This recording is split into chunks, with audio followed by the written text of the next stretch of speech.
My football coach in high school used to always say, "You can't be dumb and play football." This phrase had multiple meanings. If a player was failing one of his classes, he would say, "You can't be dumb and play football." Meaning, if you can't get your grades up, you won't be academically eligible to play football.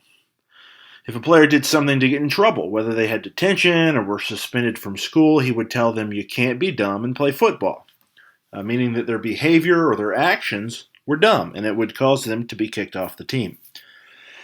But the time he said it the most was when anyone messed up a play. Maybe they ran to the right when they should have ran to the left. Maybe they fumbled the ball or missed a block. Whenever someone would make a mistake, he would say, "You can't be dumb and play football," meaning that the mistake was made because of a mental error, not a physical error. It wasn't because the person wasn't athletic enough or strong enough or fast enough. The mistake was made because he wasn't thinking enough. Now, there's a myth about football players that they are dumb jocks, but the game of football is very complicated and mentally taxing. An average NFL playbook is upwards of 500 pages long. And coaches will even put minute details in their playbooks, down to the way a player sets his feet before the play goes off. They'll put in there where on the field a player is supposed to line up, and even the procedure for how a quarterback calls the play in the huddle. If you were to open up a typical football playbook, it would look like a foreign language. Not only does football have its own unique terminology, but different teams use different words to describe different parts of a play. What's more is each team uses team-specific code words, so they can call plays out loud without the other team knowing what the play is. This week, I actually looked up an old NFL playbook online. It was the Tennessee Titans playbook from 2002.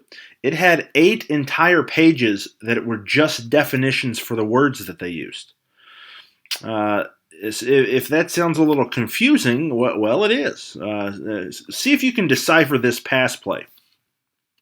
West right slot, 72 Z bingo U split, can it with 58 Lexus Apple 314 hammer dummy snap on 1. That's just one play. Within that play call, it tells all 11 players what their responsibility on that one play is. It tells them the offensive formation, which is where each player is supposed to line up, and the type of play it is. One team might run 20 different offensive formations throughout the course of a game. There might be 20 or 30 different plays that can be run out of each formation. And so a player would need to memorize anywhere from 400 to 600 individual plays that their team runs. Now, the play call will also tell the linemen what the protection needs to be, who they're supposed to block. The play call will also tell the wide receivers and the tight ends what route they're supposed to run. There are about 9 different routes receivers run, and each route has a different path that the receiver takes to try to get open downfield. And when the quarterback knows the path the receiver will be taking, he'll know exactly where to throw the ball to put it exactly where the wide receiver is going to be. And finally, the play call will tell everyone the snap count, when exactly the center will snap the ball so that they know when the play will start. If they move before the ball is snapped, it's a false start penalty. If they move after the ball is snapped, they'll be too slow getting off the line, and it'll throw the timing of the play off. You can't be dumb and play football. You have to know the playbook. And actually, there was a playbook that Jesus gave to his followers when he sent them out on a mission to go into towns and tell the people about him and what he was going to do, go to the cross to die. That playbook gives great instructions about what we can do to carry out our mission of telling people about Jesus.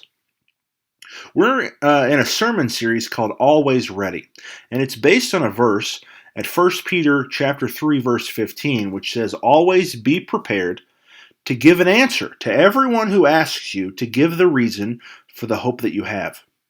Always be ready to defend your faith. Always be ready to share your faith." This series is about evangelism, which means sharing your faith. In order to be ready, you have to get ready. Now, last week, we learned that the first step in getting ready is to join the team. You have to weigh the cost of what it takes to be on the team and decide whether that is a price you're willing to pay. The cost is everything. After joining the team, the next step in getting ready and being prepared is learning the playbook. If a football coach sent you out on the field and you didn't know the playbook, you would be completely lost. You wouldn't know where to line up. You wouldn't know what you were supposed to be doing. You wouldn't know what any of your teammates were doing. You would be completely useless. If Jesus sent you out on a mission to make disciples, but he didn't give you a playbook, you would be completely lost. But he has given us a playbook. And that playbook can be found in Luke chapter 10, starting in verse 1. Now, if Jesus, the God of the universe, has given us a playbook, we ought to read it and learn it. What do you think? So let's read that passage together.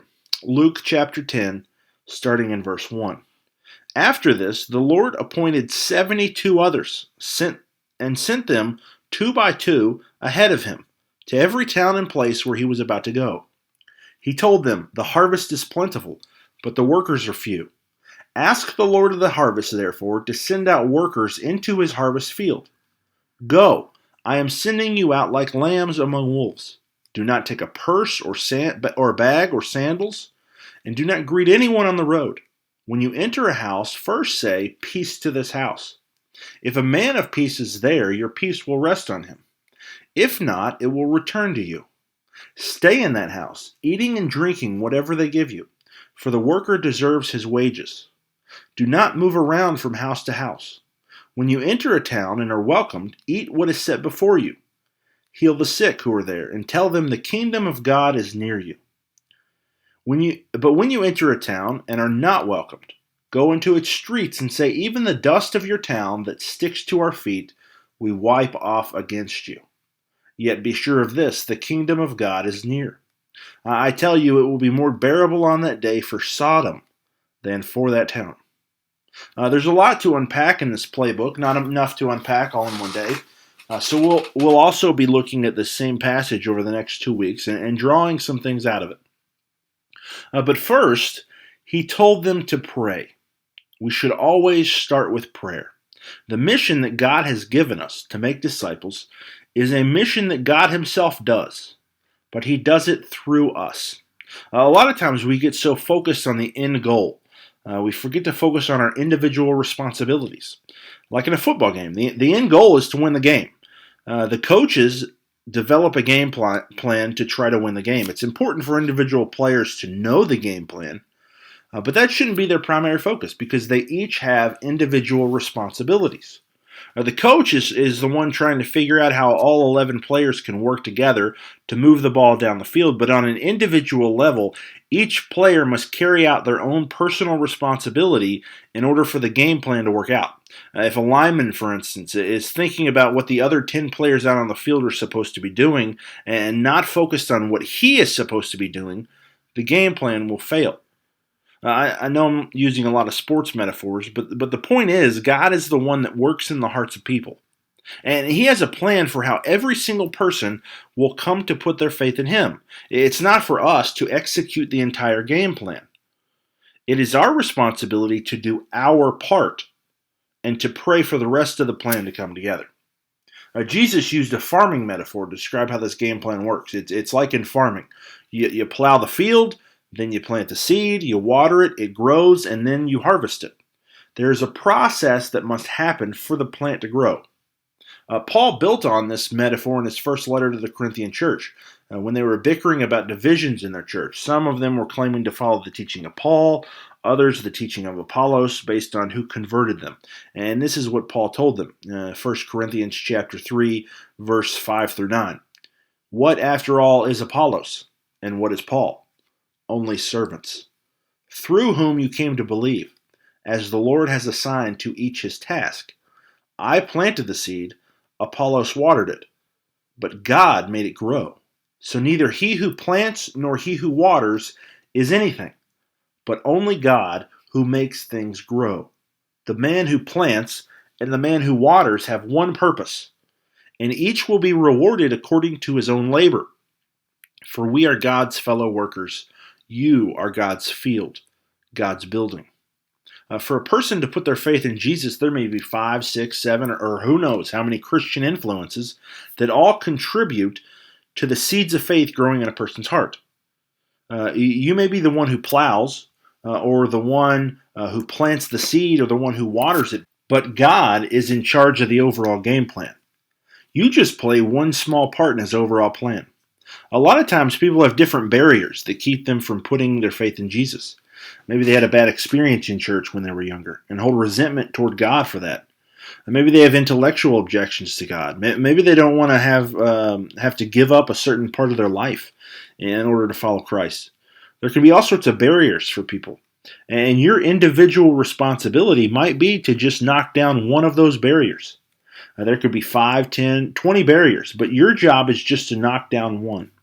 Maybe that person has never been friends with a Christian before, and your only job is to be their friend, and then pray for fellow workers to come and knock down those other barriers. Sometimes we get too bogged down in the overall plan and we forget our individual responsibility. We don't see the results, so we just give up.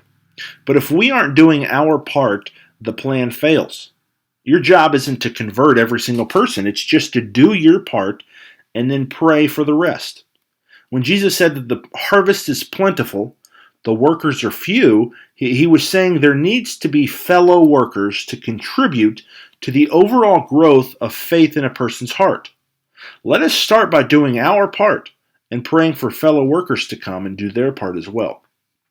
So what is our responsibility? Well, what is our part that we play in the overall game plan? There are 4 things Jesus instructed the 72 to do, and 4 things he told them not to do. I'll list those 4 things, and then we'll go through them. First, he told them to go like lambs among wolves, but to not take any supplies. He told them to greet people in their home, but not on the road. He told them to stay in that one house that welcomes them, and to not move around from house to house. And finally, he told them to serve people in the town that welcomes them, but not to waste your time if you are not welcomed in that town. So there are 2 levels of groupings that Jesus referred to in this playbook. He referred to households and he referred to towns.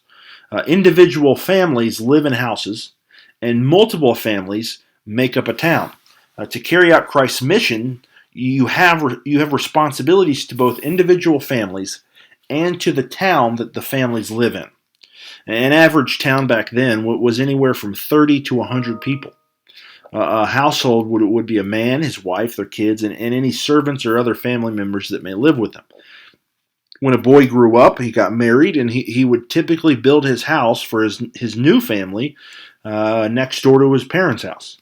A girl, she would go and live next door to her husband's parents' house. And so a man who had multiple boys, for instance, those boys grew up, they started their own families, they would create their own little town with 3 or 4 different houses. They would all work together, they would all do life together, but they each had their own house to live in. Depending on how many kids you had, you might create a relatively large town. Think about Jacob in Genesis. He had 12 boys, and when his family moved to Egypt to live with his son Joseph, he took a total of 70 people with him. In our cultural context, a town would be like Vine Grove, where the town where our church is. We think of a town of between 4,000 to 5,000 people. But a town back then is pretty much the equivalent of what we would call a neighborhood. Actually, even a typical neighborhood is often larger than most towns back then. So to us, in our culture, the town that the 72 were called to go to, those towns would be the equivalent of maybe like 5 or 6 houses that surround our house. So obviously, every house in every neighborhood is different, but think about where you live, your house. Think about the houses that surround your house. Think of it kind of like a 6-pack of soda. Your house and the 2 houses on either side of you is one half of the 6-pack, and then the house across the street from you and the 2 houses on either side of that house, they would form the other side of the 6-pack, and so that would be the equivalent of a town. That's who you're sent to. That's who you should be sharing the gospel with. If you don't know those 5 families and those 5 houses, that's where you need to start. Jesus sent the 72 disciples in pairs to each town. And it's always good to do your work in pairs. And so if you're a married couple, You're a perfect pair to work together to share the gospel with those 5 families. Pairs work well together. A married couple can work well together. A man and a woman can relate to different people in different ways. Two people with different personalities can relate to people in different ways, and they can offer different perspectives. And so, even in the course of one interaction, two people can possibly plant a seed and water it at the same time. Going back to that farming analogy, they can knock down two birds with one stone, so to speak. Even if you aren't married, you can partner up with someone and get to know your neighbors and get to know their neighbors. It might be a good idea to maybe get a roommate you could work with to help you share the gospel with your neighbors. Now that you've identified your town, the first thing that you're to do is to go as lambs among wolves. Jesus used the imagery of sheep and wolves quite a bit in his ministry. He used it quite a bit because it was a metaphor they understood. A lot of people owned flocks of sheep, and they knew the dangers of wolves. And wolves would stalk the flock, and they would seek out the weakest and the most infirmed lambs, and they would attack the one and devour it. This metaphor of a wolf was used to describe false teachers. Things that people teach and believe that are not true, not from the Bible. These false teachers, they would teach their false teachings to the ones that were not strong in the faith. That didn't have a strong theological foundation, and they would be able to attract them away from the flock of God. And so these 72, they were sent out as lambs who faithfully follow the shepherd. Jesus is the good shepherd, and his faithful followers spread his message and his message only. In order to spread Christ's message, you have to know his message. And so we need to be continually in the Word, studying it and knowing it so intimately that we can explain it to our neighbors in a simple way, in a way that they can understand. But we are to go out as lambs, sheep who follow the shepherd, who teach his teaching only, as lambs among wolves. So knowing that there are false teachers out there, we have to know about the wolves. We have to know how to refute false teaching. It's a scary undertaking sometimes to share the gospel with your neighbors, to tell them about Christ and to be able to refute the false teaching that they've learned and the false teaching that they believe.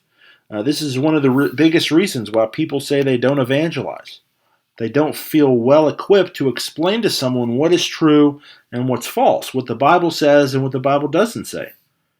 But the 72, they were not to take any extra supplies. No purse to carry money, no bag to carry extra clothes, no extra pair of sandals.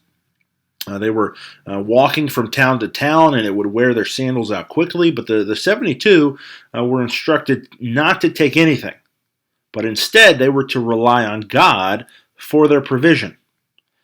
And so we are to go out like lambs, and we are to rely on God to provide for us. You need not worry about not being equipped to know what to say. God will provide for you. He will help you if you boldly share the truth with your neighbors. God will provide for you in the moment of knowing what to say. But you should be prepared by continually learning the truth. It's important to prepare by getting to know your neighbors. What kind of wolves do they have in their life? What kind of teaching have they received? In order to share the gospel with them, you need to know their spiritual background. It's probably not a good idea to just go knock on your neighbor's door and ask up front, do you go to church? A better approach would be to get to know them on a personal level. And through the course of time, you'll get to know their spiritual background. And so the first play, so to speak, is to get to know your six pack, the 5 houses that surround yours. Who lives in those 5 houses? What are their names? Are they married or just living together? Do they have kids? Do they have grandkids? What do they do for a living? Or are they retired? Where are they from? Where did they grow up? And through the course of getting to know them, you can ask them about their spiritual background. Or you could simply turn the conversation toward your spiritual background and encourage them to share theirs. You can do this a number of different ways. You can invite each family individual over for dinner. You can have a cookout in your backyard, invite all your neighbors over. Maybe you invite them over to play yard games like cornhole or hillbilly golf or whatever it may be. Or maybe you invite them into your living room and to play board games. If you're into working cars, maybe you invite a guy, one of your neighbors, over to help you work on your car. Maybe if you're like a lady that likes to sew, invite another lady over to sew with you. Whatever you like to do, invite them into your space, and while you are doing that, get to know them. Once you get to know them and you get to know their spiritual background, you can begin to speak truth into the areas of their beliefs that wolves have taken bites out of. You can begin to share the gospel of Jesus with them. Maybe they grew up in church, but haven't gone in a while. You can tell them why you enjoy going to church and maybe some things that you've learned recently. Maybe they don't necessarily trust the Bible. You can tell them why you trust the Bible, why you believe that the Bible's trustworthy. And so, out of your town, your 5 surrounding houses around your house, you will inevitably have one family that you're drawn to more than the others. Maybe you have more in common with them than the others. Maybe you just hit it off with them a little bit more than the others. They will be your household that you're sent to. So you have your town, your 6-pack, the 5 neighbors around you, but your primary responsibility is to the one household that you're drawn to more than others. And you're to greet them in the house by saying, "Peace to this house." Now, this was the typical Jewish greeting of shalom. Telling someone shalom was wishing that they would have total mental, emotional, and spiritual tranquility in their life. To say shalom to this household is to not just wish it upon them, but to pray for it. Pray that God would bring shalom to their life through the gospel. But it's not just praying for it, it's actively seeking it. Getting to know this family so well that you begin to recognize where shalom is absent in the house and try to speak God's truth into those situations. Maybe they're having marital struggles or problems with one of their kids. Maybe they're struggling financially or one of them has just lost their job. Whatever it is, try to help in that situation to try to bring shalom.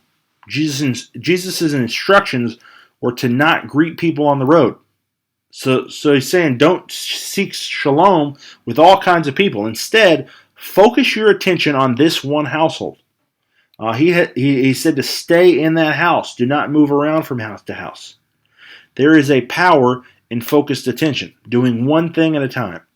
People talk about multitasking and try to do a bunch of things at the same time, but the more things you try to do, the less you actually get done. Your primary responsibility is to this one household.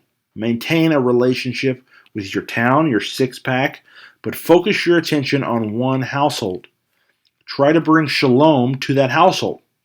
Share the gospel with that one household. It may take you a long time, months, years, to develop a close enough relationship to share the gospel effectively. You may have to have a lot of conversations to knock down those barriers, to plow the field, to plant the seeds, to water them. But the more you focus on that one household, God will grow their faith. The last instructions that Jesus gave was to heal people in the town. You want to try to bring shalom to one household because that is the one household that you're going to build the closest relationship with. But don't neglect the other 4 houses. Serve them. If there are physical needs that those families have, meet them. If they're going out of town, need their grass cut or their mail brought in, do it. If they need help working on their car or with a leaky faucet, whatever it is, serve them.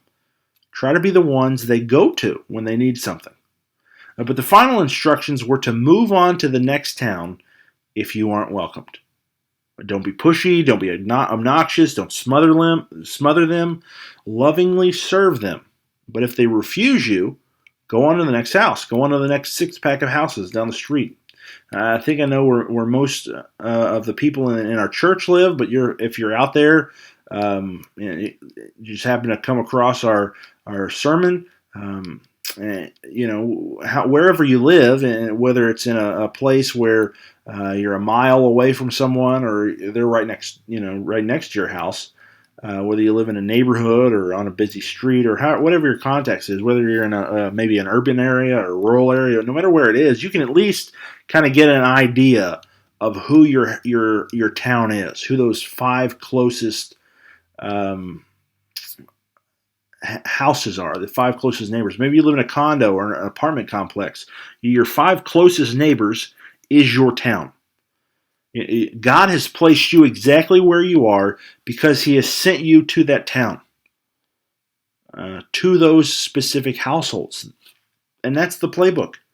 Your responsibility is to share the gospel with your closest neighbors by serving them, getting to know them, developing a relationship with them, seek shalom in their lives, and to speak God's truth to them. There's a sense of urgency that Jesus pressed upon these 72 followers.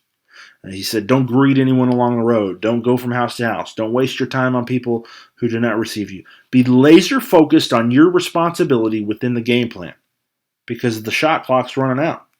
The game clock is ticking. We don't know when the buzzer is going to go off. Who knows what is in store for your neighbors?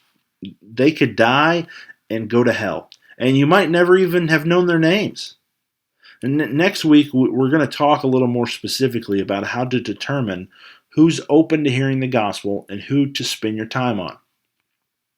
But we need to regain our sense of urgency to reach the lost people that live nearby us. We need to take a bold step of faith and get to know our neighbors. If there's a decision that you need to make for Christ, whether it's giving your life to Him, joining His team, whether it's rededicating yourself to His mission, whether it's you're looking for a church to join. If you live in the Vine Grove area, we'd love to have you visit us at Vine Grove Christian Church. For more information about our church, you can visit our website. If there's a decision that you need to make for Christ, we'd love to have you contact us. Our contact information is there on our website, vinegrovecc.org, and we hope to hear from you. Thanks for listening.